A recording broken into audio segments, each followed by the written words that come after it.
gameng gumuruh swarane langit gumleger gebyaring kilat kaya arsa hanyigar jagat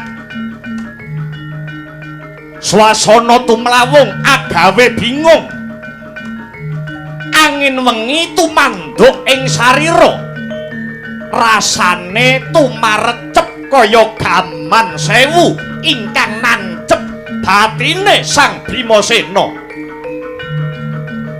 ngadeg njegreg datan kang tenan kang den pandeng sakedhap-sakedhap andulu akasa mulat sela selaning mega ingkang lumayang soroting rembulan kang remeng-remeng kaya gegambaraning alam pati senadyan lakon wis kepungkur tebih nenggih sedane Prabu Pandhu Dewayana Sudarmanira para Pandhawa parandene hanggung nandes ing pulunging ati Risang Werkudara ing raos andadosaken datan ayem lan jenjem lamun dereng saged hanyuwargaaken Sudarmanira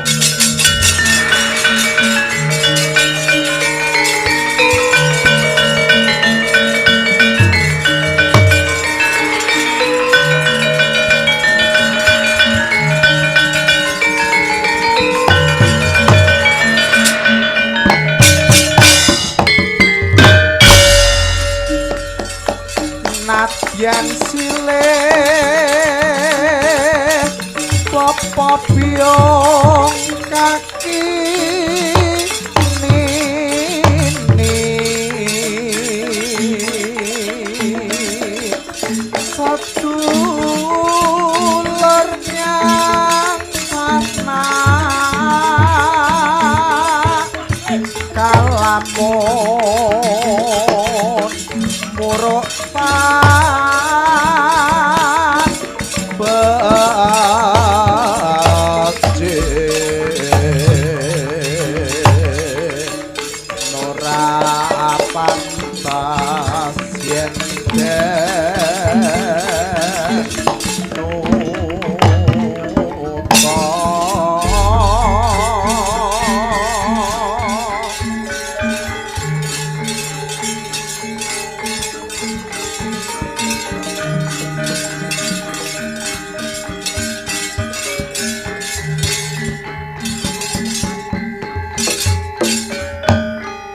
ilahing hastu manasidam sidi sekaring buana langgeng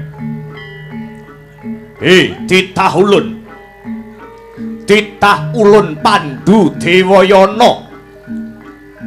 Pandhu Dewayana lan garwamu Dewi Madrim wis tumeka titi mangsane jeneng kita sakloron bakal kasendal mayang kacemplungake ana sajroning kawah Candra Dimuka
Mbegegek ugek sadulita hemel lae menawi mboten sisip ing pamawas munika ndara kula ing Jodipati Raden Bimasena.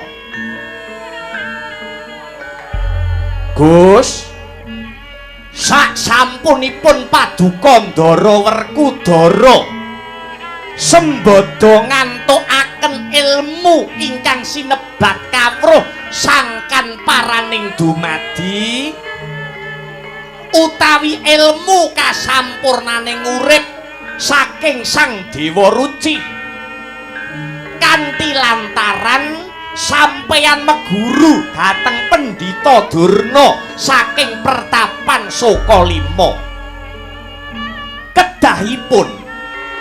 Kedahipun paduka menika seneng kudune sampeyan bombong. Lah kok niki kula sawang kok malah tiba kosok balen. Paduka ingkang sampun nampi kawruh kasampurnan lah kok malah ketinggal sedih. Dek sing sampeyan pikir niku napa lho Den? Ndara Bimasena. Sampeyan niku kalebet sentananing praja utawi pejabating negara. Sentana praja niku beda kalian para kawula. Nek kawula mung wenang ukur marang kodrate, ning nek pejabating negara niku wong ingkang sinampiran kewajiban ngatur kendho kencenging pernatan amis bacining kahanan. Niku sedaya wonten asta paduka ingkang dados sentana praja. Lah nek para sentana praja, sentana sentananing negara susah. Negara niki badhe melu remuk bubuk. Mbok inggih to Den? Ora ketang mung sak kecap, ora ketang mung rong kecap sampeyan kandha dhateng Semar. Semar niku wonten jagat raya dikodratake dadi pamonging tanah Jawa. Semar ugi dipun kodrataken dadi batur ingkang mengku teges pangembating pitutur. Sinten ngertos tutur kula sembur kula saged ngudari reruwet madangaken pepeteng. Sumangga Ndara Bimasena kula aturi paring pangandikan yen gur meneng bae gek rampungi lakon iki besok kapan Den?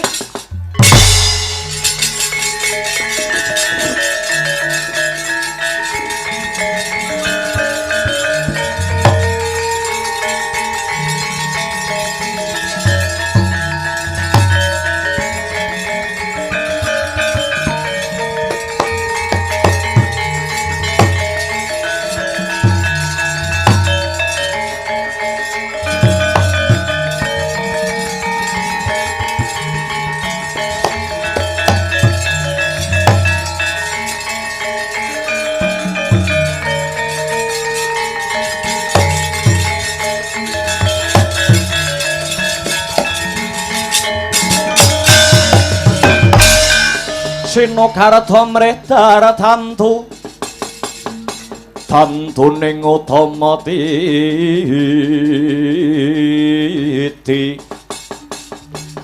tetep dadi pangobaning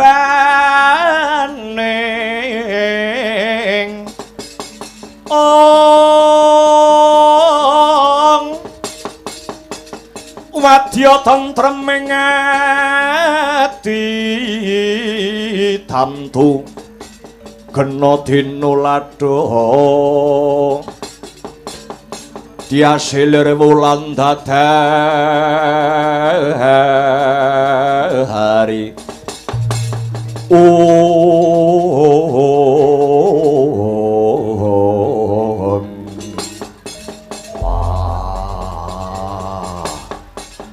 Kakang Semar Badranaya banget panarimaku lan aku njaluk pangapura marang Kakang Semar Badranaya awit dikaya ngapa lan kepiye Para Pandhawa rumangsa sepi ngiwa nengen kaya suwung lamun ora ana Kakang Semar Badranaya. Waleh-waleh apa Kakang? Atine Werkudara dina iki rinidu dening wewayangan. Pengangen-angenku ora bisa wening ora liya sak sedane Kanjeng Rama Prabu Pandhu Dewayana kang jinejer dadi sudarmane para Pandhawa miwah Kanjeng Ibu Dewi Madrim ingkang binanjut dening para Jawata. Kakang Semar, nadyan rikala semana Werkudara kuwi isih enom. Parandene wewayangan kang mangkono mau ora bisa ilang Kakang. Ora bisa ilang saka cipta pangangen-angene Werkudara. Luwih sak sedane Kanjeng Rama Pandhu lan Ibu Dewi Madrim sinendal mayang dening para dewa. Banjur siniksa madyaning kawah Candra Dimuka. Kakang Semar, Werkudara kang tinitah dadi anake lanang kamangka pangudanging wong tuwa marang anak bisa anak anung anindita dadi bocah lanang sing mursid bisa mikul dhuwur mendem jero asmane wong tuwa. Rasaku durung marem yen Werkudara durung bisa nyuwargakake Kanjeng Rama Prabu Pandhu Dewayana lan Kanjeng Ibu Dewi Madrim. Nanging jernyatane pirang-pirang pambudidaya kaya pantok pepuntoning tekad kabeh mau merga saka dosa kaluputan kang disandang dening Kanjeng Rama. Mula Kyai Semar, ora ketang seklimah aku wene ana kali damar supaya dadi pamecut laksitaning lakuku kang bakal bisa ndak tindakake Kakang Semar.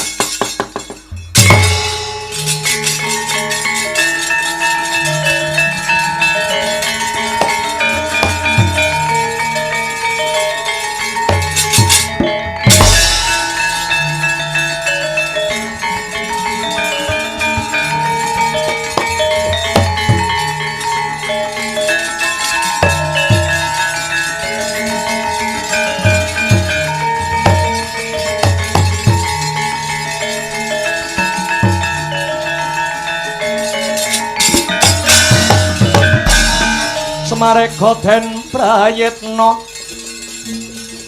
semunira rire eka hambale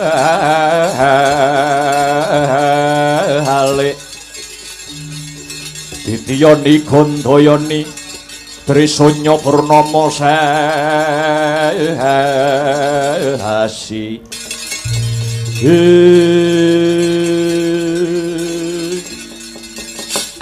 inggih Gus, inggih. Ngaten nggih. Senadyan uripe manungsa niku wonten sak ngandhaping garis kodrat. Nanging manungsa niku taksih dipun wenangaken budidaya. Sedane bapak sampean Sinuwun Prabu Pandhu lan Dewi Madrim ingkang cinemplungaken wonten kawah Candradhimuka niku wujute karma pala ingkang kedah linampahan. Awit pinten-pinten dosa kang sarta kaluputane manungsa niku kedah wonten unduh-unduhanipun Ndara. Dosa kaluputane bapak sampeyan labet rikala semanten wanuh mani nyilih utawi ngampil titiyane Bathara Guru inggih Sang Manikmaya wujudipun lembu ingkang ingaranan Lembu Andini. Sedaya kala wau awit saking pamintanipun Keng Garwa nenggih Dewi Madrim ingkang nyidam kepengin nitih wujudipun Lembu Andini kalian Prabu Pandhu Dewayana. Bathara Guru ngabulaken pamintanipun Prabu Pandhu lan Dewi Madrim kanthi syarat benjang sedanipun kedah manjing wonten madyaning kawah Candradhimuka lan nampi wujudipun pasiksan. Lah banjur kudrat sing ditampa dening Kanjeng Rama apa ora bisa diwiradati Kyai Ndara? Kula tak matur sekedhik nggih. Pinten-pinten dosa kang sarta kalepatan ingkang disandang tiyang sepuh sampeyan. Srananipun inggih namung para putra ingkang saged hangentasaken tiyang sepahipun saking madyaning neraka Yomani. Caranipun diwiradati inggih menika kejawi namung kanthi cara nindakaken tapa brata maladi hening ingkang angka kalih menawi sampun hening lajeng nyuwun dhateng Gusti ingkang murbeng dumadi supados paring pangapura dhateng ingkang sampun sumare. Awit manut agama pungkasan manungsa menika kok wis mati. Manungsa kok wis mati niku sedaya amale pedhot.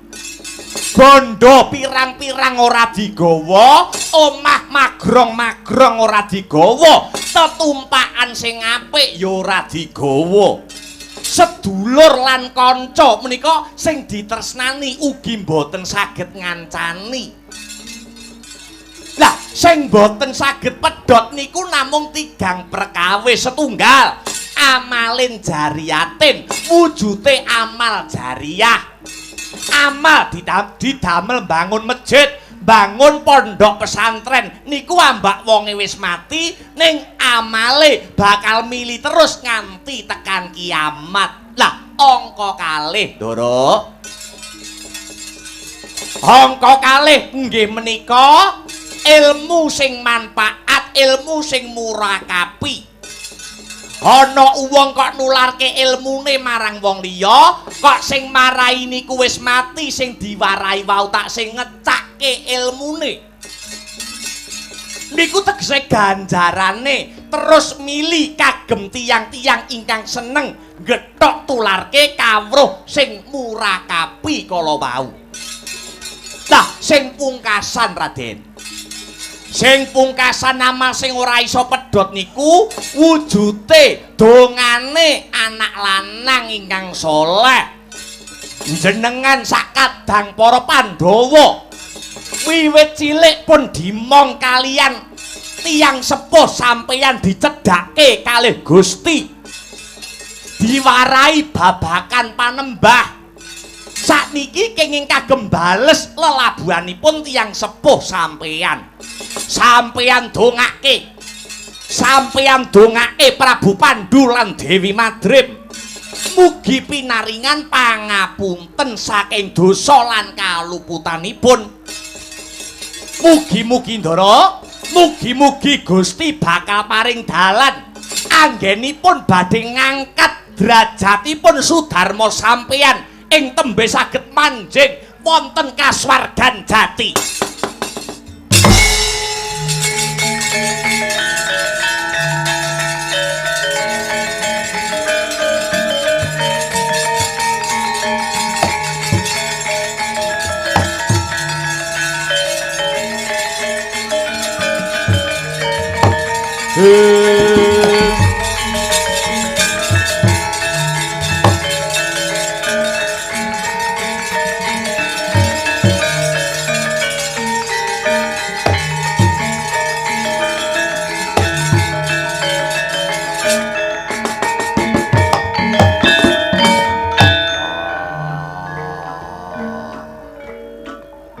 Ngaturke panuwun kang tanpa upama awit saka pituduhe Kyai Semar kang bisa ngenteng-ngenteng pikire Werkudara. Inggih Gus, sami-sami. Menapa malih sampeyan inggih sampun nate ngregem wujute kawruh kasampurnan saking pukulun Dewa Ruci.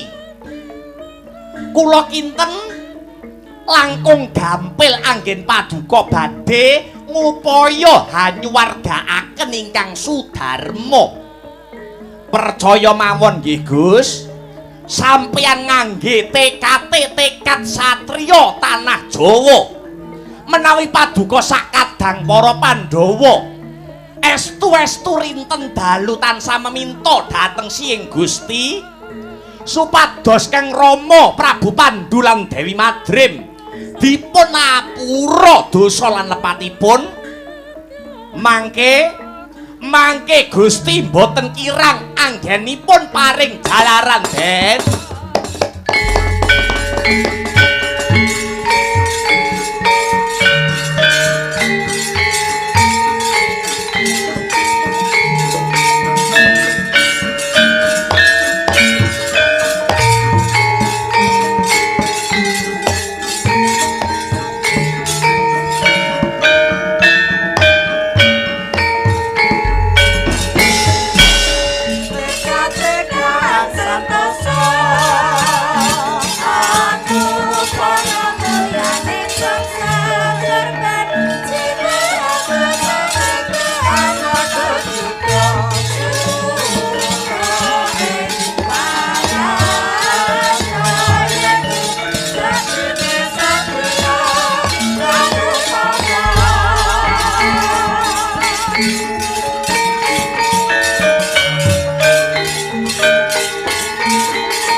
Iku saknyatane Gunjang seret winangun Genggaman naluri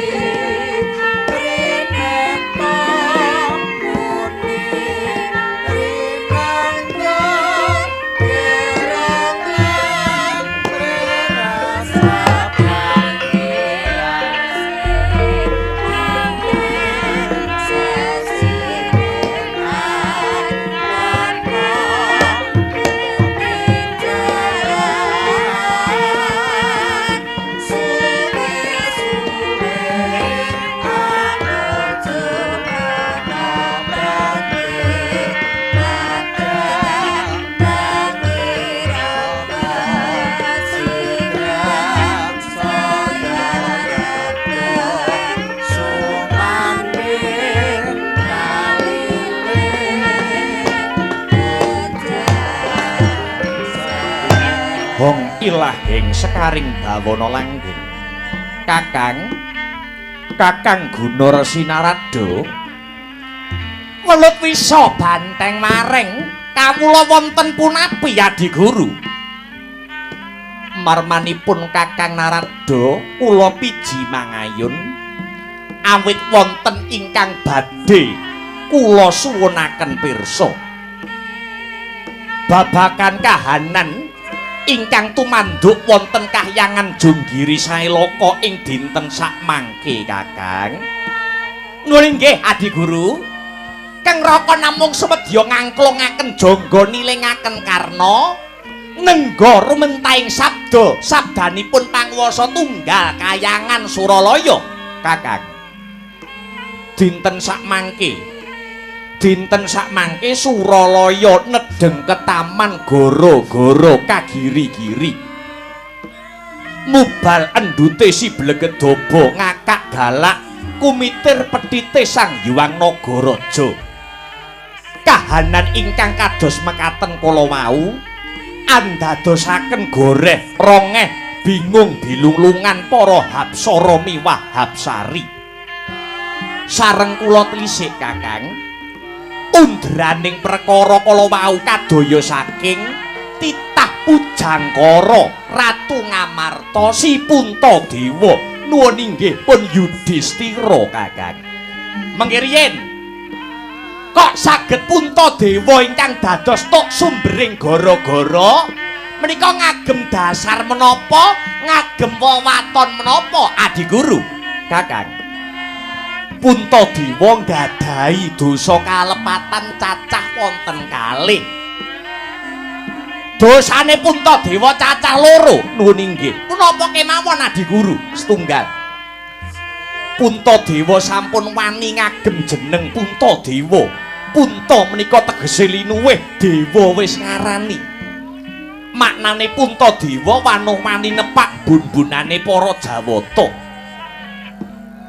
Dosa angka kalih Puntadewa wantun ngagem sandangan Agegelung Keling.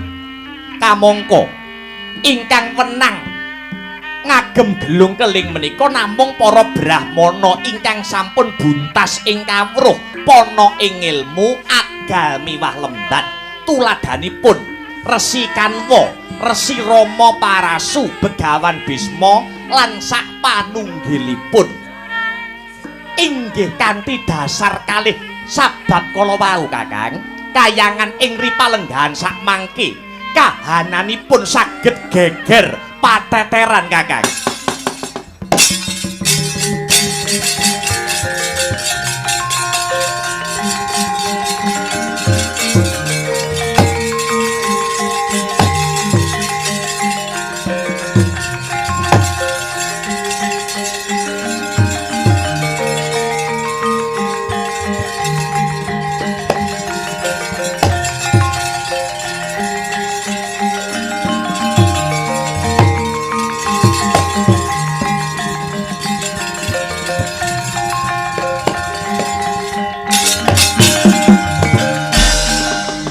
Ngudarit yasriwut urwati rawat hati wedi lamun kauningan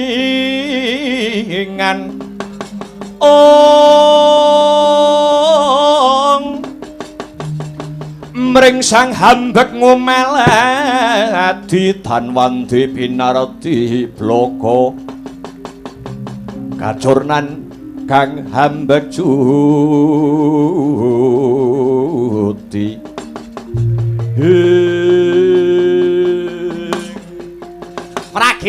praginjong pak pong buk bolong ti negara wong slere gence buntute aclekater. Lah lajeng kanthi dasar kalih sabab kala wau ingkang dados dosa kang sarta kalepatanipun titah Pujangkara pun Puntadewa lajeng kersa paduka kadosa pundi Adi Guru Kakang? Sakmenika Kakang Narada kula aturi tumedhak. Kakang Narada kula aturi tumedhak wonten Madyapada tumuju wonten ing nagari Ngamarta. Kakang Narada kula ki perintah sakmenika medhak wonten negari Ngamarta mrepeki unggihaning Puntadewa. Puntadewa kinen ngadhep mring panjenengan ulun dinten sakmangke Kakang. Trawaca dawuh pangandika Hyang Adipu Ulun. Kang Raka ing sithik pangudal-udal namung mangestaken dawuh kula Indra. Wonten dawuh tinimbalan duh Rama Wukulun.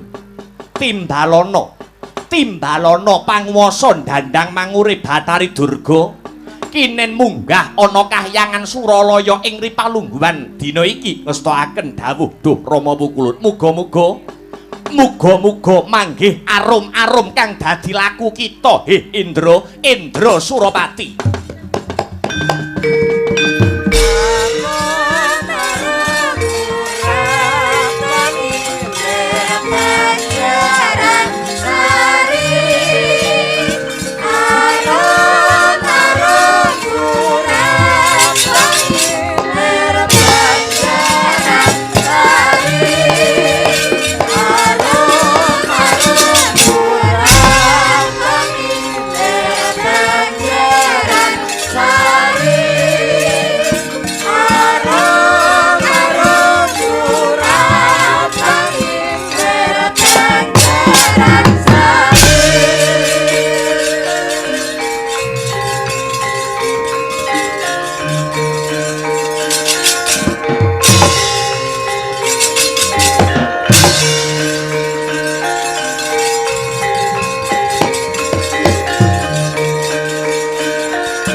Dewa sugata marang sureng prangudane arum harum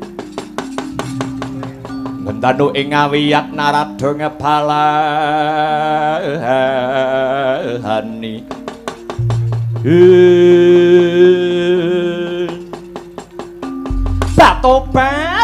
tobat paduka ingkang miji kula pun Durga nuwun inggih pun pramoni marak wonten ing Sitinggil Jonggiri Sailaka ing Ripalungguhan sakmangke duh Bukulun. Kados pundi duh Bukulun?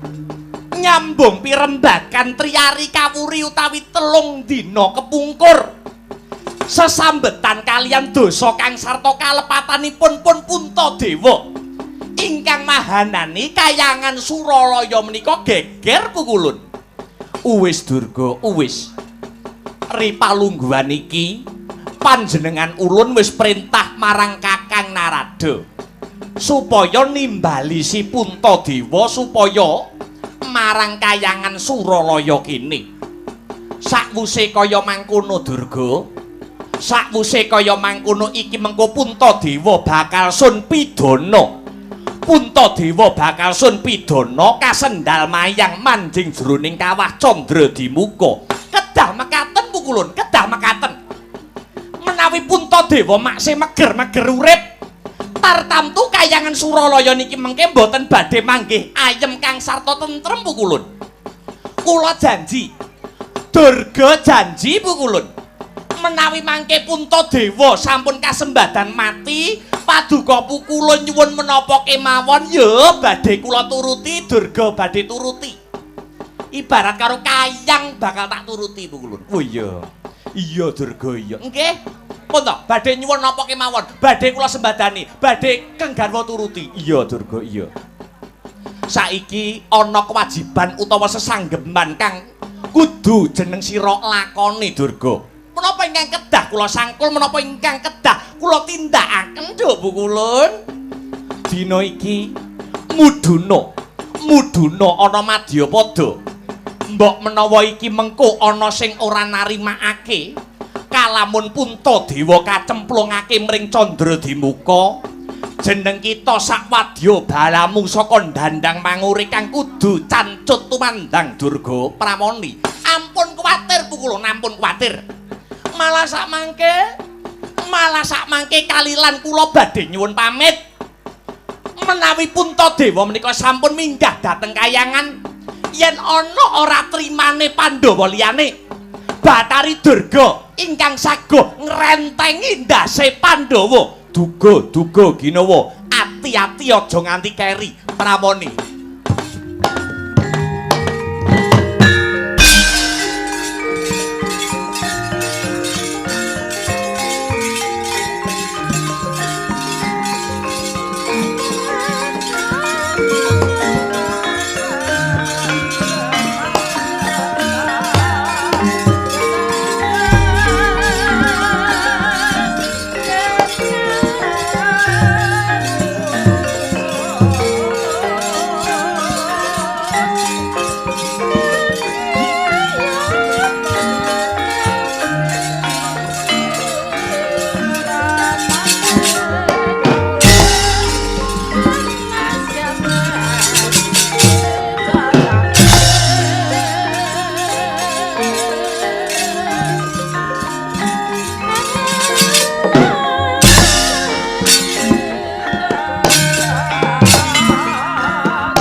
kang tekane tanpa sangkan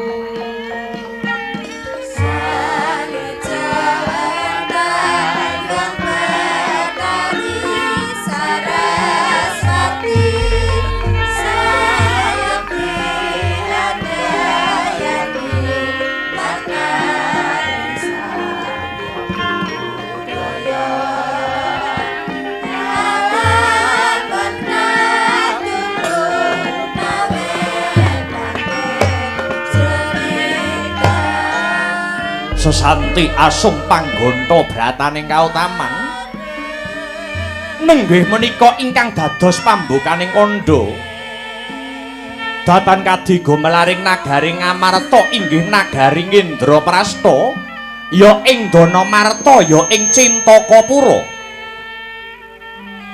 wileding panyandra negari Ngamarta ketingal loh jinawi gemah ripah karta tata turaharja loh jinawi mengko werdi bumi pramesti Wiji tinandur mesti dadi tetaneman mawarni-warni sedaya tan ana kang nguciwani. Lemah grasak saged den sanak Siti Kapur saged den lulur, temah mawur dadya subur kang tinandur.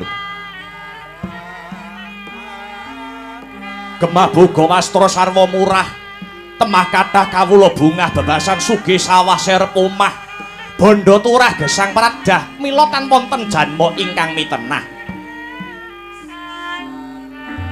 Ripah keng jalma manungsa datan kecacah pan sedaya samya gumregah ngupaya napekah. Siang ratri datan wegah labet wus pernah denya ngrembyah. Bebasan mrunah matak srakah tut wuri sunah mawaddah warohmah tansah hangesti keluarga ingkang sakinah. Kareta nenggih nengenaken sarasian wondene tata lire pernatan minangka paugeran, kautaman minangka tuntunan, pagorowan dadi sirikan. Bebrayan tansah memitran daya dinayan ngudi kerukunan, murih tan ana kang kapitunan.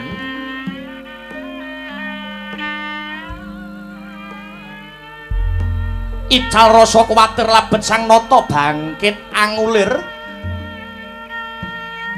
Rasa kuwatir den singkir labet sang nata hamikir dumateng para fakir brandal kecu samya sumingkir datan wani tumindak ingkang nalisir.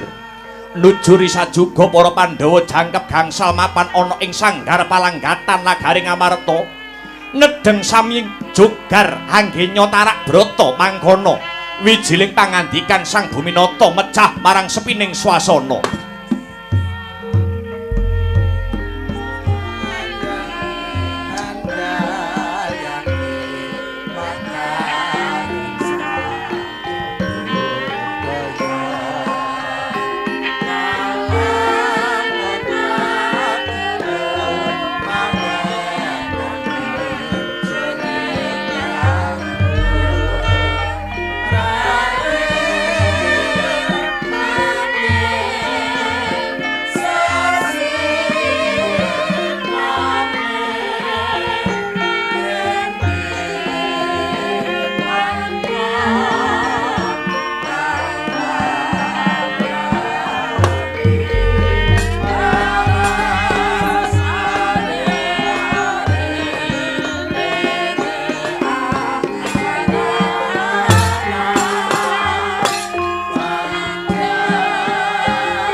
Mangkya darajating praja kawuryan wus sunyaruri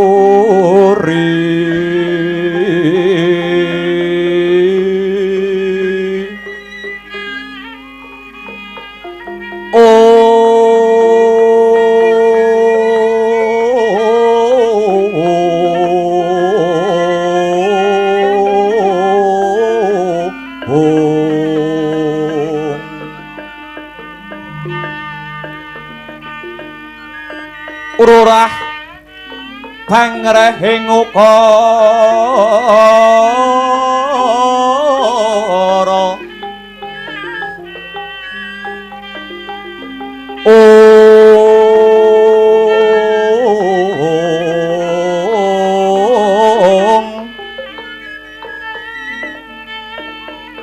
karana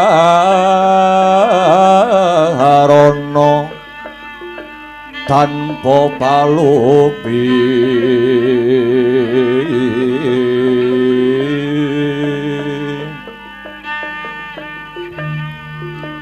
asilar silas tuti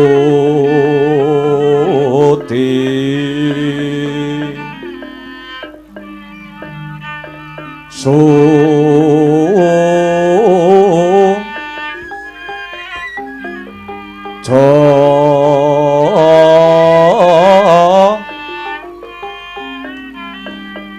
sarjana kelu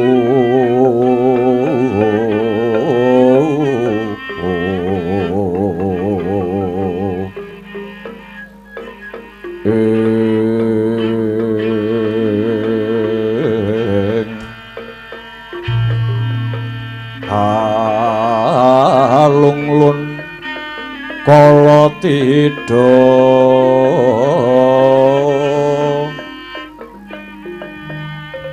didem tandhaning dumadi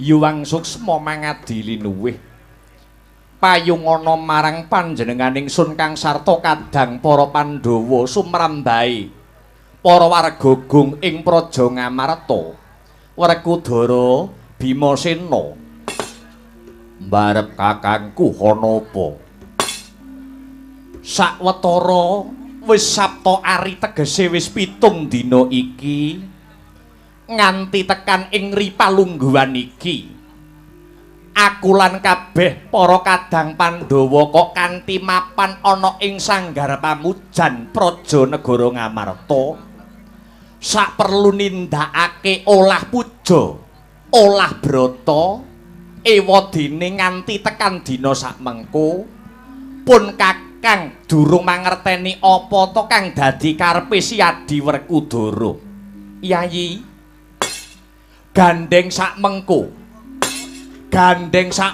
ana wahyaning mangsa kala padha jogar anggone padha tarak brata ora ketang seklimah pun kakang wene ana ngerti Dimas mungguh apa to darunane apa to sababe dene Siadi nganti kadang para Pandhawa kabeh supaya nindakake tapa brata ana madyaning sanggar pamujan iki Werkudara mbarep kakangku Werkudara piye pancen wis dadi tekate Werkudara aja ta mung etungan dina taunana windanana yen durung tekan panjangkane Werkudara aku ora bakal metu saka sanggar pamujan iki mula aku ngaturke panuwun kang tanpa pepindhan dene mbarep kakangku Janaka lan kembar gelem melu tapa brata mapan ana sanggar pasemeden negara Ngamarta ing dina sakmengko Dimas ingkang mengkono pun kakang kepingin ngerti yodi apa to darunane ingkang ginebeng sajroning penggali Siadi mara gage Siadi enggal matura kelawan pun kakang nedya midhangetke kanthi tetela Dimas mbarep kakangku anane Pandhawa bisa urip ana ing alam padang merga ana sing nganak-nganakake cetha kabeh wis padha ngerti yen Pandhawa kuwi putrane Ibu Kunti ingkang patutan kelawan Bapa Pandhu mongko Pandhawa 5 cacahe kuwi ngibarate kaya rong wadah ingkang wadah sepisan mbarep kakangku aku lan Janaka Iwadene wadah ingkang angka 2 ya kuwi Nakula lan Sadewa. Kamangka Bapa Pandhu lan Dewi Madrim wis mapan ana ing tepet suci. manjing ana ing alam pamancat ngertiya senadyan bocah wis ditinggal karo wong tuane nanging wong tuwa isih mangerteni marang tingkah lagune anak ujare para sepuh padha ngendikake swargane wong tuwa kuwi mapan ana tingkah lagune si anak yen anak tansah ngerti mring wong tuwa tata krama unggah-ungguh tansah ora ditinggal kuwi mujudake kasuwargan tumrap wong tuwa nanging kosok baline senadyan to wong tuwa duwe anak sing sugih blegedhu saben dina bisa munjung ingkung gajah paribasane ning yen kelakuane merusal bedugal kuwi dadi jalaran wong tuwa anguk-anguk lawanging neraka jahanam. Dimas Kapara nyata aturira Siadi. Banjur apa sambung rapete kahanan sak mengko kelawan apa sing kita aturake Werkudara. Nganti ngembet asmane Kanjeng Rama Pandhu lan Kanjeng Ibu Madrim. Barep kakangku. Nganti tekan dina iki durung lega sing dadi rasane Werkudara. Durung lega sing dadi rasane Bimasena. Sabab aku ngawruhi dhewe. Nalika Bapak Pandhu sinendal mayang dening para dewa nganti tumeka dina iki Bapa Pandhu mapan ana kawah Candrademuka. Mula niatku mapan ana sanggar pamujan iki mung napakake tapa brataku muga bisa dadi kekuatan. Muga bisa dadi kekuatan nggone Bapa Pandhu bakal munggah ana kasuwargan jati. Niatku wis gembleng, tekadku wis nyawiji. Ora bakal Werkudara metu saka sanggar palanggatan yen Bapa Pandhu durung munggah ana kasuwargan jati barep kakangku. Pramara reh mangusumya ngambreng kadikaronaning kaswahasih ring marga Hamalatgung. Risang ganda mastrat maca leng-leng lalu manguladi Surya mangrangsang waya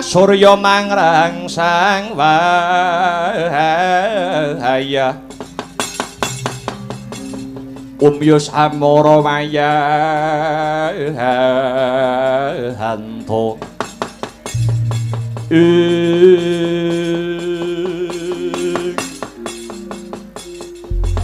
Dimas Werkudara, Dimas Yayi Bimasena bareng Siadi kandha kang kaya mangkono tumuli gumregah penggalihipun kakang ingkang mangkono Yayi pun kakang prasapa ora mung Siadi kang ora bakal metu saka sanggar pamujan iki nadyan Puntadewa semono uga bakal anyeng kuyung apa kang dadi lekase Yayi Jodipati. Lamun Bapa Pandhu lan Ibu Madrim durung munggah ana kasuwargan jati, pun kakang uga ora bakal metu saka sanggar palanggatan iki Dimas. Semanten ugi kula Kakang Mas Werkudara. Kula ugi badhe anjurung menapa ingkang dados sedyanipun Kakang Bimasena. Pati-pati Janaka mboten badhe medal saking sanggar pamujan menawi dereng kasembadan menapa ingkang dados niatipun Kakang Panenggak. Semanten ugi kula Kakang Mas, semanten ugi kula Kakang Mas. Wah, bombong rasane atiku. Dene Puntadewa kakangku Janaka lan kembar padha njurung niate Werkudara. Ingkang mangkono ingkang mangkono aku ngaturke panuwun kang tanpa pepindhan. Kejaba saka kuwi Yayi, pun Kakang durung suwe anggone weruh babakan panandhange Kanjeng Rama Pandhulan Ibu Madrim ingkang mapan ana ing kawah Candradimuka. Miturut panemuku kaya ora tinemu nalar Werkudara. Ora tinemu lalar kuwi sababe apa? Ngene ya, Di. Ngelingi merga Kanjeng Rama sugenge tansah nyeramakake marang kabecikan, ora nate singlar saka kautaman. Kaya-kaya jagat iki keberbeken marang darmane Kanjeng Rama Pandhu. Nalindra kang tansah njejekake ing reh kawibawan bebasan ateteken suci pepayung budi rahayu. Nanging sebab apa Dimas? Sebab apa teka sedane Kanjeng Rama Pandhu malah kapapanake ana madyaning kawah Candradimuka Yayi? Barep kakangku, sak becik-becike wong mesti ana alane. Mangkono uga kosok baline. Sak elek-eleke manungsa mesti ana sethithik tumindak becike. Bapa Pandhu kuwi manungsa lumrah, isih kedunungan ina lali salah apes kelawan pati. Kejaba saka kuwi Bapa Pandhu mapan ana kawah Candradimuka pancen kudu nyaur marang utange nalinga sugeng ana ing alam padang. Kepiye mungguh gancare Dimas? Nalika Ibu Madrim garbini utawa mbobot, nalika Ibu Madrim mbobot adiku kembar, Ibu Madrim ngidam kaworan kepengin numpak wujude lembu Andini. Kamangka lembu Andini kuwi titiyane Bathara Guru.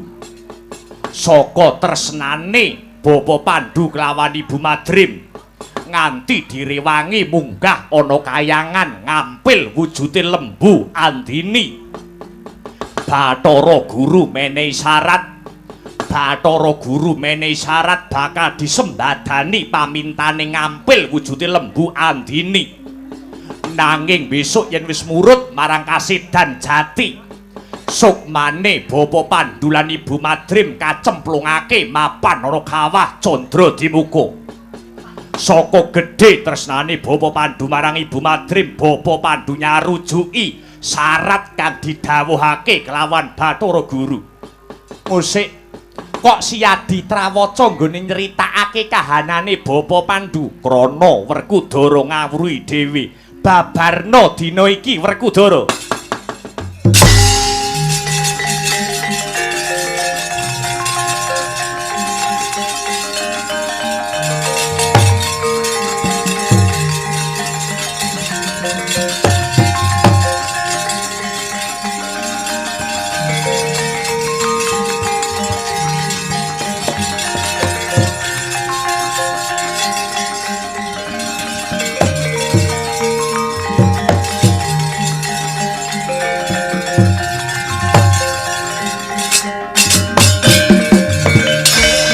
Sigra tandang resang bayu siwi ore tunggul maneh hamba angler boyo gontap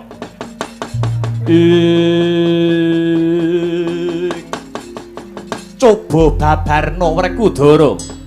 Iya, nalika samono Bapa Pandhu gerah santer awit sukune ketaman pusakane Prabu Trembuku. Jroning gerah santer para pinisepuh padha nunggoni kahanane Bapa Pandhu. Dumadakan ana angin sumribit milir. Tinemune jebul angin mau dumadi saka kemayane Bathara Yamadipati. Kabeh wong sak negara padha kesirep lan turu kaya babatan pacing. Sing ora turu kena Dayane Bathara Yamadipati mung loro, siji kakek Abiyasa, loro Werkudara Dewi. Mula aku weruh nalika Yamadipati njabut nyawane Bapa Pandhu Dewayana. Nalika samono sukmane Bapa Pandhu dikanthi marang kayangan. Tumuli aku mlumpat nututi Yamadipati. Kakek Abiyasa uga nututi marang lakuku. Bareng tekan kayangan, wah, kaya ngopo rasane Werkudara, kaya pedhot-pedhota jantungku, nyawang kanthi mripatku dhewe. Bapak sing ngukir jiwa ragaku dicemplungke ana kawah pasiksan. Nalika semono aku kepengin nututi mlebu ana sajroning kawah Candradimuka. Nanging dipenggak kelawan kakek Abiyasa. Merga durung titi wancine Pandhawa bisa nyuwargake Bapa Pandhu lan Ibu Madrim. Mula nganti tak rewangi aku tapa brata mapan ana sanggar pamujan. Ingkang wigati aku bakal gawe cara Werkudara bakal gawe srana supaya aku bisa ngunggahake Bapa Pandhu lan Ibu Madrim ana kasuwargan sejati. Mula tarunana windanana yen para Jawata durung ngunggahake Pandhu lan Madrim Sudarmaku ana kasuwargan sejati. Nadyan dadi batang ning kene bakal tak lakoni bar kakangku.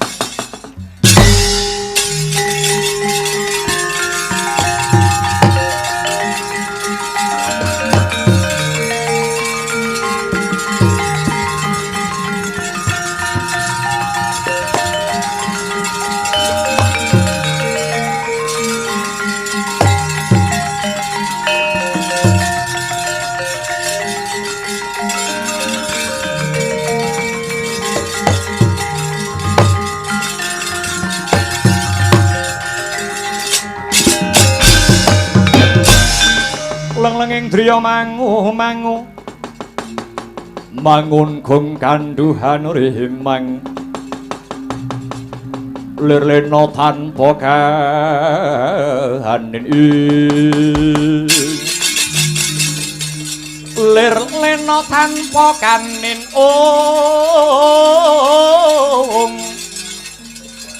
yen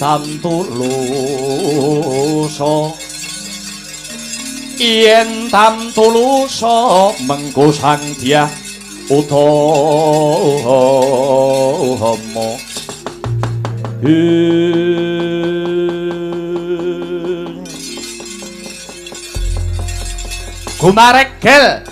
Gumaregel tiasira Nalendra Ngamarta Prabu Puntadewa dupi midhanget aturira kang rayi Raden Harya Werkudara ing cipta sumpah prasetya datan medal saking sanggar pamujan menawi dereng kasembadan ing sedya para Pandhawa 5 wis prasetya sajroning penggalih arsa hanyuwargakaken ingkang Sudarma ingkang mapan ana madyaning kawah Candradimuka.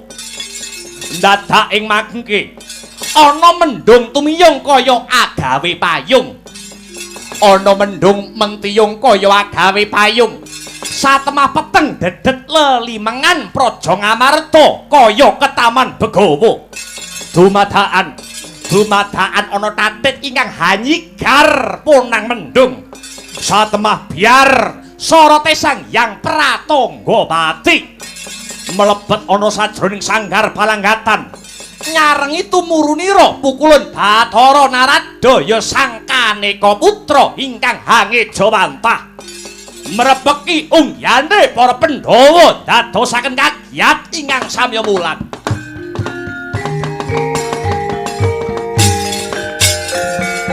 Puku sing bubaku melun kening nembyasang apake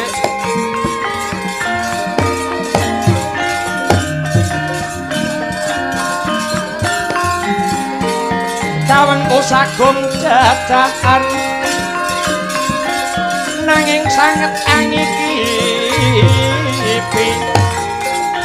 sang resikan Eka putra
Dewa Subata marang soreng prang mudane arum-arum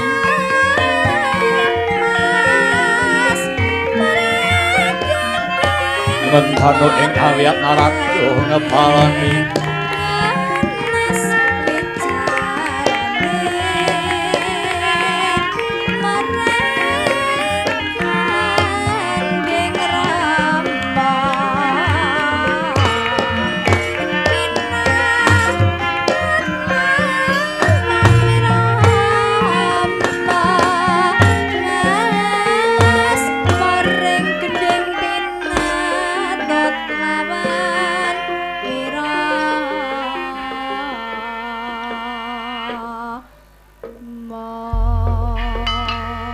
Hanjarah kang puspita harum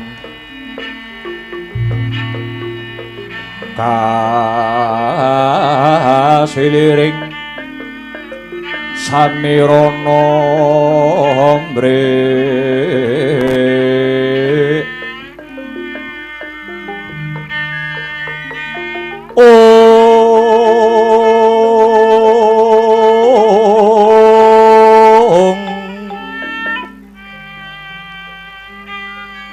Sekar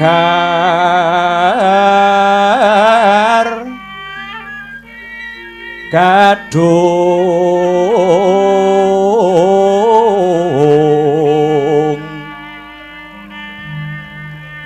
ko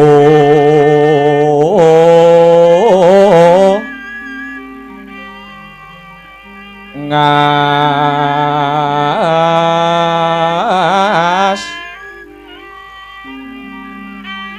gandanya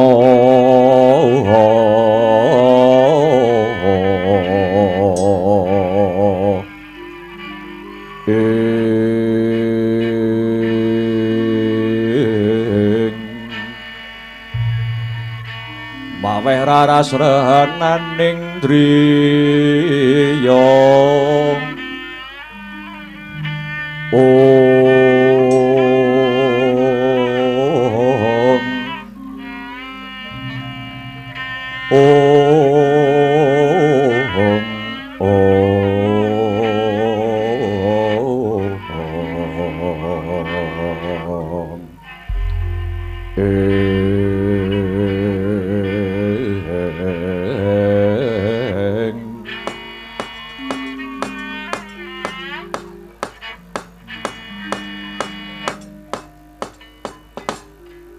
nyuwun pangapunten Duh Pukulun andadosaken kagiat raosing manah kula Paduka Pukulun Bathara Narada ingkang tumedhak wonten sanggar palanggatan Paduka Pukulun Hyang Kaneka putra ingkang tumedhak mapan wonten ing sanggar palanggatan nagari Ngamarta Duh Pukulun kula ngaturaken sembah pangabekti Pukulun Praginjong Pragenjong Pak Pong Buk Bolong kali codhe ngetani line Puntadewa ya Puntadewa.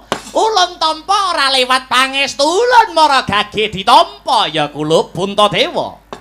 Kula tampi mugi saged andayani kasantosan. Andadosaken kagiat sajroning penggalih dene paduka ingkang tumedhak wonten ing sanggar pamujan Praja Ngamarta. Punapa badhe paring pidana dhateng kang wayah pun Puntadewa? Upamiya mekaten sumangga kula aturi paring dawuh kawula mboten badhe silak. Nanging duh pukulun menawi paduka pukulun badhe paring ganjaran lajeng lelabuhan punapa ingkang sampun kula tindakaken duh pukulun. Iya Puntadewa iya. Sejatine prapta ulun ana ing sanggar pasemeden suci iki merga nampa dawuh saka Hyang Pramesti Guru kang nalika samana ngawuningani para Pandhawa kang nindakake tapa brata ana ing sanggar pamujan. Tumuli Sang Hyang Pramesti nuding marang panjenengan ulun supaya tumedhak ana ing sanggar pamujan negara Ngamarta ingkang wigati mrepeki marang jeneng kita Puntadewa. Mekaten dubu kulun. Iya, kejaba saka iku ulun kepengin mangerteni apa to kang dadi niate para Pandhawa kok nganti nindakake tapa brata mapan ana kene. Duh pukulun, punapa mboten langkung prayogi menawi paduka pukulun ingkang kepareng amedhar pangandikan langkung rumiyin andhawuhaken punapa ingkang dados perintahipun pukulun Bathara Guru. Alah ya ta iya ditakoni durung wangsulan malah ganti takon. Ya ora dadi baya pangapa Puntadewa, ulun bakal waloka apa to darunane ulun tumedhak aning sanggar pamujan iki krana ulun diperintah kelawan Hyang Pramesti Guru saperlu jeneng kita Puntadewa katimbalan marak sowan marang Kahyangan Suralaya dina iki uga bareng kelawan sak laku ulun. Mekaten duh pukulun. Iya Gusti Narada kakekku. Werkudara piye? Perkara mbarep arep kok timbali ana Kahyangan sakarepmu.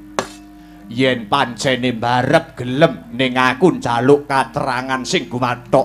Katerangan babakan apa Werkudara? Bathara Guru ngutus kakek Narada supaya mbarep kakangku munggah ana Kahyangan. Ngono. Iya, pancen kaya mengkono. Saiki aku genti takon. Apa to wigatine mbarep kakangku nganti diutus munggah ana Kahyangan? Werkudara, piye? Yen perlune apa ulun boyang ngerti. Merga iki aku mung utusan utawa kongkonan. Perkara iki mengko bakal diparingi ganjaran utawa pidana, ulun Bathara Narada boyang ngerti. Ora ngerti tenan. Dadi kakek Narada ngongkon titah munggah Kahyangan tanpa ngerti apa to wigatine kahanan ana Kahyangan. Ulun boyang ngerti Werkudara. Kuwi tenan. Iya, tenan. Nek nganti jeneng pukulun Bathara Narada goroh kepiye? Kok sik to? Kowe ajer ngoyak ae to. Kowe kok ngoyake ngopo jane? Lair batin Bathara Narada ora ngerti apa sing dadi kekarepane Hyang Pramesti Guru Werkudara. Ya yen ngono, aku ngakoni kowe kuwi dewa sing resik ning Titenana. Titenana angger kowe wani goroh marang titah. Nadyan kowe wujude dewa, ning dewa sing tumindak goroh. Lair lan batinmu ora nyawiji, lati lan atimu ora makarti Titenana. Ora jeneng Werkudara nyumpahi. Sekseni wong pirang-pirang Narada bakal dadi dewa sing lunga-lungu kaya kebu. Lho kosik. Wah sembrono bocah iki.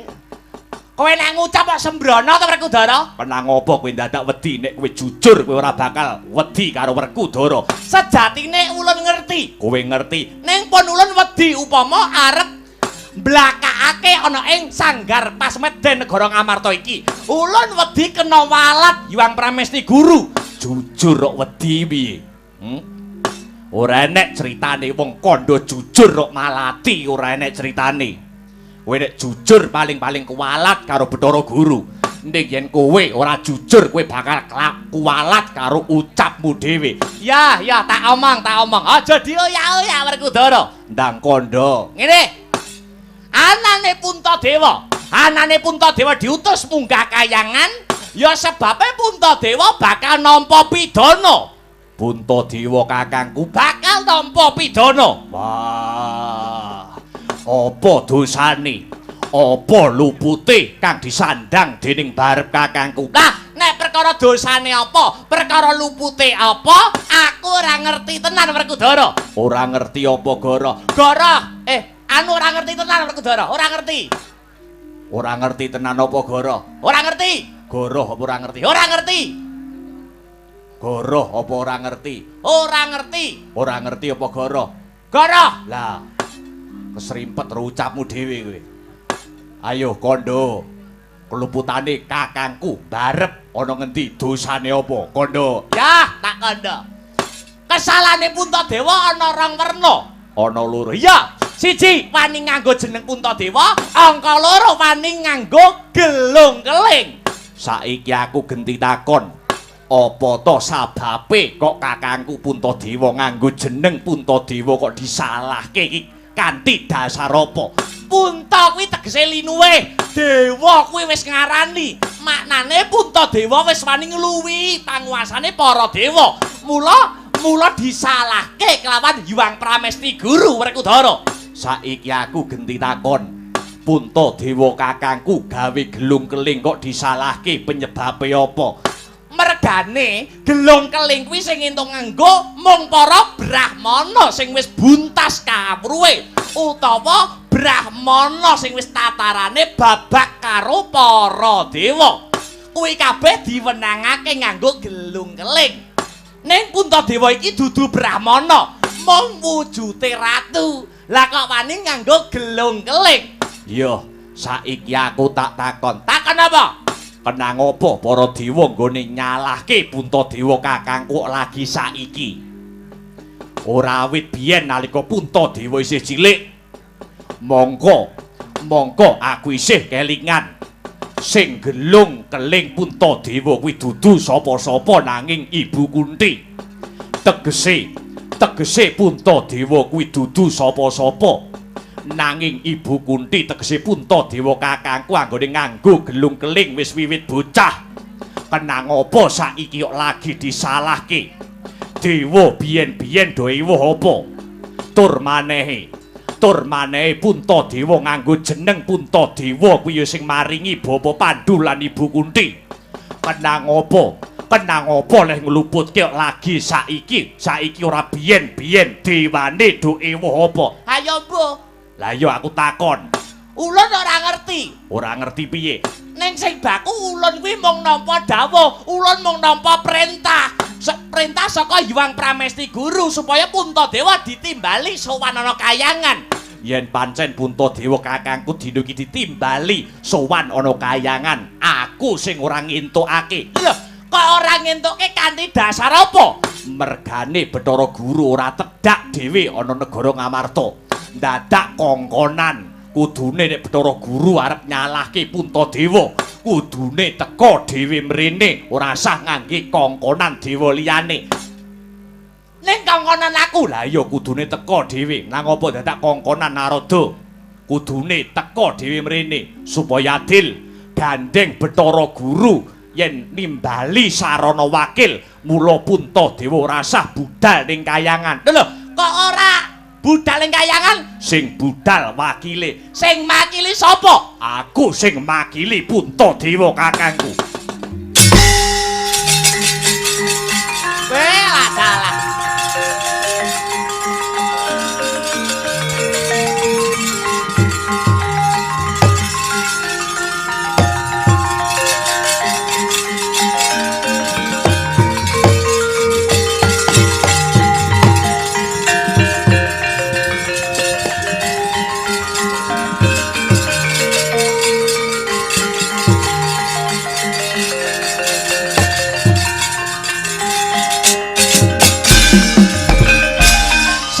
budal sing budal Werkudara. Mboten ngemungaken Kakang Werkudara, mboten ngemungaken Kakang Jodipati. Kula pun Janaka inggih sagah dados wakilipun. kula inggih sagah pukulun, kula inggih sagah pukulun. Rungokno kupingmu. Sedulure kabeh siap dadi wakile. Apa ora jeneng kakean? Wong siji kok diwakili wong papat. Mula mbarep kakangku aja tindak ana kayangan. Karben aku Janaka lan kembar sing budal ana kayangan. Wah, yen ana perkarane mbarep kakangku, aku Janaka lan kembar sing bakal nanggung jawab. Wah, iki aku ngerti ajane. Aku ngerti sing dadi karepmu Werkudara. Aku ngerti niatmu Werkudara. Merga Puntadewa ki wonge ora duwe omong, ya ta? Nah iki mengko yen sing munggah kowe apa wae sing dadi pandangane Hyang Pramesti Guru mesti bakal mbok sauri kabeh. Ya apa ora? Iki urusanku dudu urusanmu. Kanthi dasar iki aku munggah ana kayangan siji, aku dadi wakile Puntadewa. Loro kabeh gegayuhane Werkudara bakal kasembadan. Loh, kita duwe gegayuhan apa? Iki perkaraku, kowe ora perlu ngerti. Wah, jan bocah nganyelke ora jamak. Bocah ngeyele ora jamak. Puntadewa, Kula wonten dawuh pukulun. Iki piye? Kowe diwakili karo sedulurmu si Werkudara. Sawergung asirah jan momongso baronga kadang para Pandhawa duh pukulun. Ah, cah pinter tenan iki. Merga Puntadewa iki wonge menengan. Dikon ngetan ya ngetan, dikon ngulon ya ngulon. Sing ngeyelan iki ora camburi iki ya ta. Werkudara iki. Wis ora usah kakean gunem sing tanpa guna. Ayo mangkat. Ayo mangkat ning kayangan. Barep kakangku Werkudara Janaka kembar sing dadi wakile barep kakangku. Ya, yen pancen kaya mangkono. Wah, sing diundang wong siji sing teko wong papat ngentek-ngenteki ragat kowe iki. Ya. Ayo wong papat bareng munggah ana kayangan. Barengi Sintreng Samirana, ulun uga bakal bali mring kayangan Jonggring Sailaka Puntadewa. Pukulun sembah kula ingkang humiring lampah paduka dhuwur pukulun. Sintreng Samirana ing wangi pamitan guru ing parang inusun ing anon lumapa ing lakon Sintreng Samirana ing wangi pamitan guru ing parang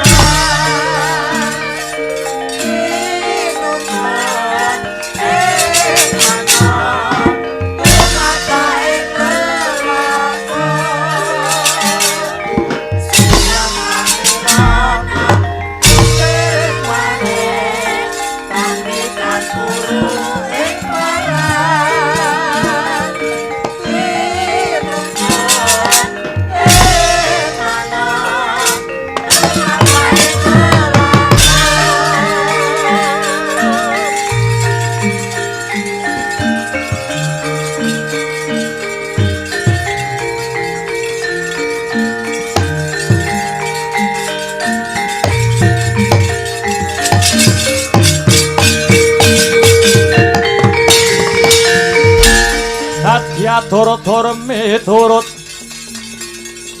anut sumarah mring Gusti dene Sidhi miwang utama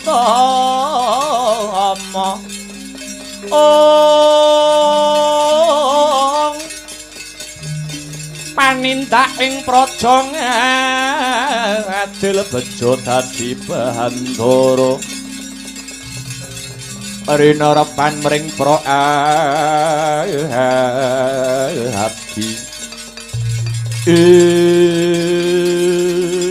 lah ing kono ta wau minggah ing kayangan Raden Bimasena Radyan Janaka dalah sakembaran sesarengan kalian Bathara Naradaya sang Kaneka putra awet dados wakile sang Pambayon nata ing Ngamarta Prabu Puntadewa Godhap ing pagedhongan Dewi Kunti Talibrata wis amirengaken wasing pirembakan. Para Pandhawa dalah Bathara Narada dupi pirsa para Pandhawa binanjut ing dewa mapan ing kayangan Suralaya.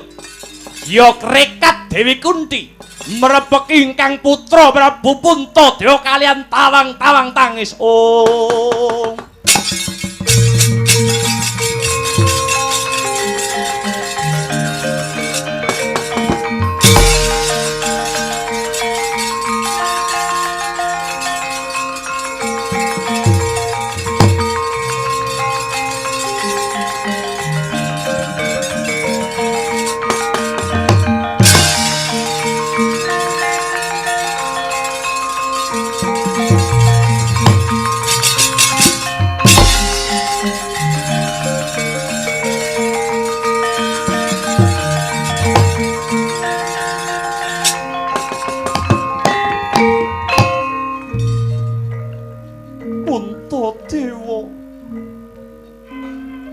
anak mbarep kang dadi wakile wong tuwa. Kowe dilairake dhisik kudune kowe bisa ngayomi marang adi-adimu. Nanging kenang apa? Kowe kok tegel karo adimu Werkudara. Werkudara mbok kon dadi wakil. Apa kowe lali Puntadewa? Biyen nalika kowe rabi sing leboni sayembara pamanmu Gandamana kuwi ya adimu si Werkudara. Kowe mung kari nemu penake kowe iso dadi ratu ana negara Ngamarta kene. Sing babati alas kuwi adimu. Kowe perang ora wani. Bareng adimu iso neluke bangsaning Jim kene dadi negara sing apik. Adimu Bratasena sing notohke nyawane ya ora gelem dadi ratu. Mergo adimu kepengin mulyake kowe. Nanging kowe ngemut gula krasa legi mbok untal sak lodhonge. Kowe melek gendong lali Puntadewa. Sing nandhang dosa karo dewa kowe kuwi dudu Werkudara nanging kowe nanging yo kene. Malah adimu si Werkudara sing dicemplungke kawah candra dibuka. Kowe ning kene isih mangan enak turu kepenak kemul Raja Brana adimu mati. Kebacot kowe Puntadewa. Aku gelo nglairke kowe nang ibu gelo.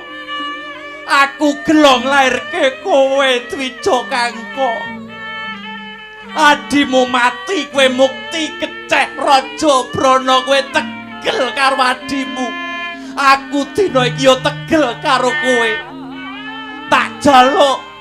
Tak jaluk banyu susu sing mbok cecepure dewasamu Kangka.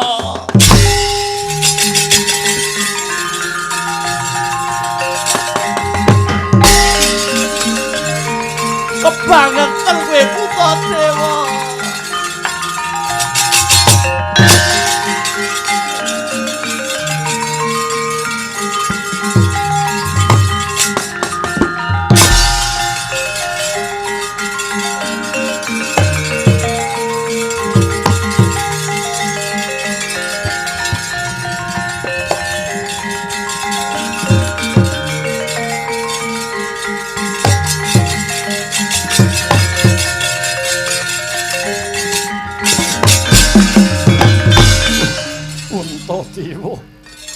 Puntadewa mati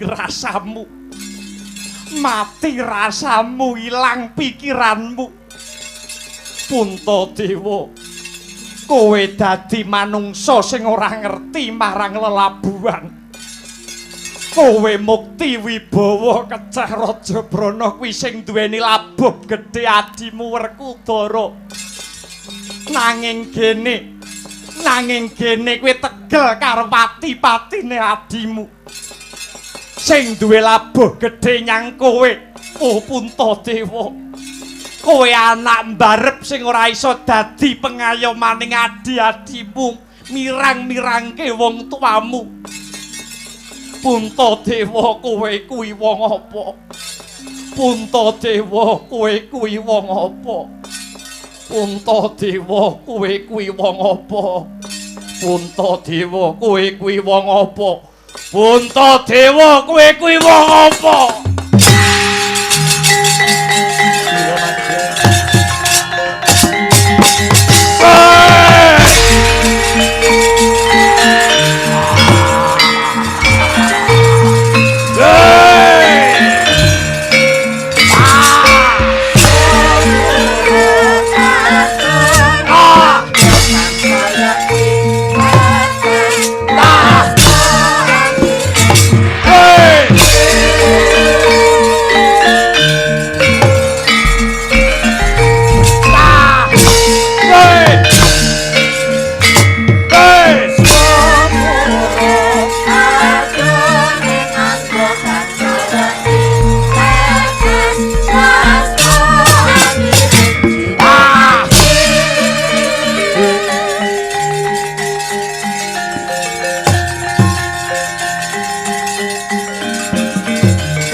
Sadeng Nalendra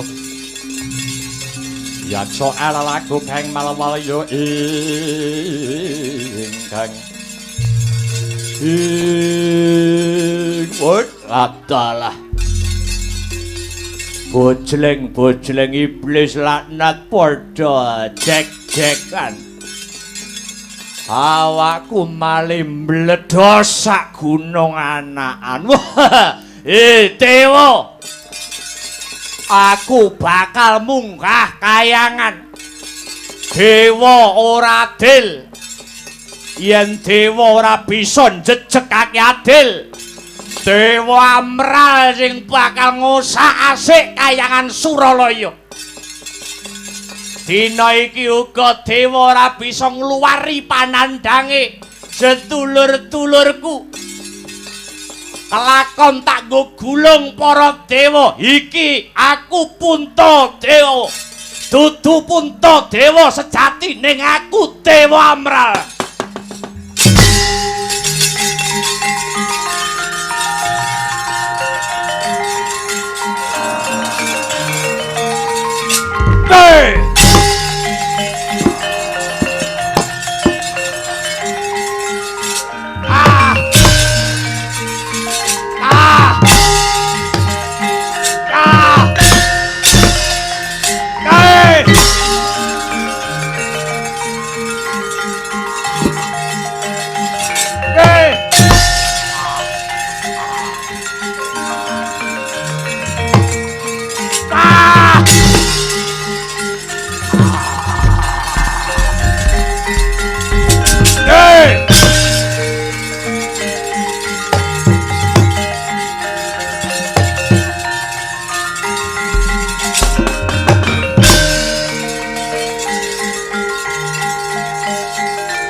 Wayun Sang Yaksendra Kurarupa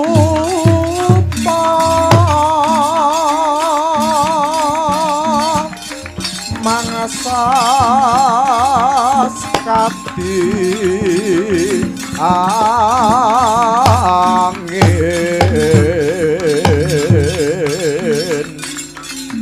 pangsampal keprapal selo selo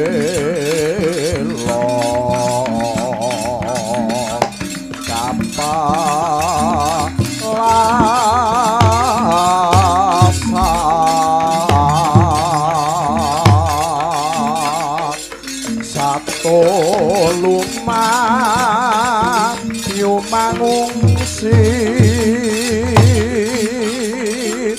kagyat kakutro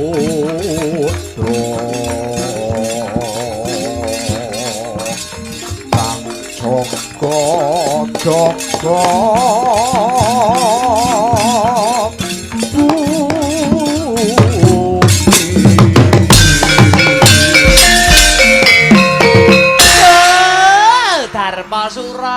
Darpasura nun inggih Sang Tandya Bathari Durga jimat sesembahan kula padha winantu ing karaharjan tekanmu Darpasura. Nggih niskala lampah kula mboten wonten alangan setunggal menapa. Syukur bagi jumurung. Saiki aku arep takon karo jeneng kita Darpasura. Tanglet babakan menapa Sang Tandya Bathari Durga? Sing marake kowe iso sugih sapa? Pripun? Sing marake kowe iso sugih sapa? Mboten wonten sanes inggih namung kejawi paduka Sang Tandya Bathari Durga. Panguwasa tunggal wonten kayangan Dandang Mangure. Sing bisa ndadekne kowe ratu sapa?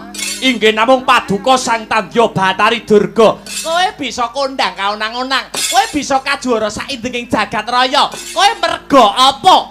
Awit kula muja dhateng jengandika Sang Tandya Bathari Durga. Kowe sing marai laris sapa?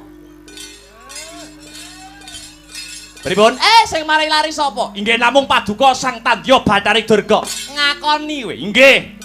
Ning ibarate ngene ya Darpasura. Ibarat HP kuwi nganggo ces-cesan. Kowe lekas tanggapanmu laris. Kok terus nggo tanggapanmu malih arang-arang kowe mrene ya Darpasura. Engko tak ces neh, engko rak laris meneh. Napa ngaten Iza? Ning ya kuwi.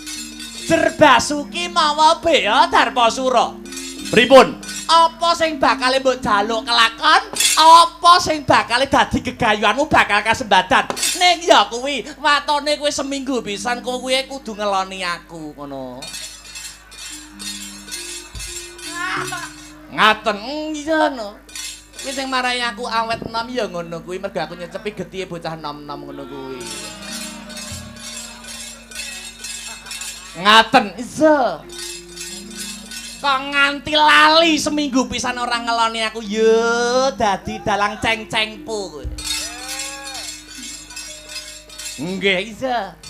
Kowe nek pengen laris kudu muja ning aku. Kowe kudu nyembah-nyembah karo aku. Mesti apa sing bakal mbok jaluk bakal kelakon. Niki. Lajeng kersa paduka Tandya Bathari Durga kadosa pundi? Iki ngene. Kabar wis sumebar pawarta wis warata. Dina iki negara Ngamarta lagi kelangan kekuatan. Kecalan kegiatan. Iso. Kaya dene gajah sing tanpa telale, macan tanpa siung, ula kang tanpa wisa, yo yoga sing tanpa duit. Ngaten iso. Kelentrak, kelentruk.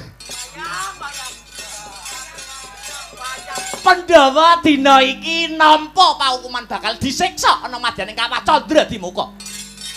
Janjane kabeh mau ya saka reka dayaku, kabeh mau ya saka pambudidayaku, kabeh mau saka reka dayane Bathari Durga. Bathara Guru tak pengaruhi supaya gelem mateni para Pandhawa.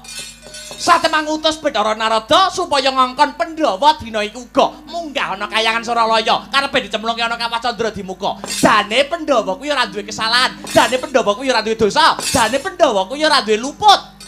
Ning tak golek-goleki kesalahane para Pandhawa. Nggih, lajeng inti ngene Darmasura. Iki jane mung kanggo sarana perang gagal. Lho nggih. Ngestaken dawuh, prayo wayang. Lah nggih. Mula saiki siagakno wadya balamu. Let lampit brungkat kimpul, waton lanang nyekel gaman, lading pangresik daging, bathok wadhe getih. Digempur negara Ngamarta mumpung lagi kelangan kekuatan. Ngamarta lagi komplang. Lho niki ngestaken dawuh. Bocah Temenggung, kula wonten dawuh timbalan Sang Ratu Madwanjaba. Surau barbang bareng-bareng tumandang. Kirapna wadya bala gempur negara Ngamarta. Ngamarta dina iki uga diadekke Karang Abang. Lho niki dateng sedya amit madal pasilan.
Ah. Oh, ah, oh. Hey.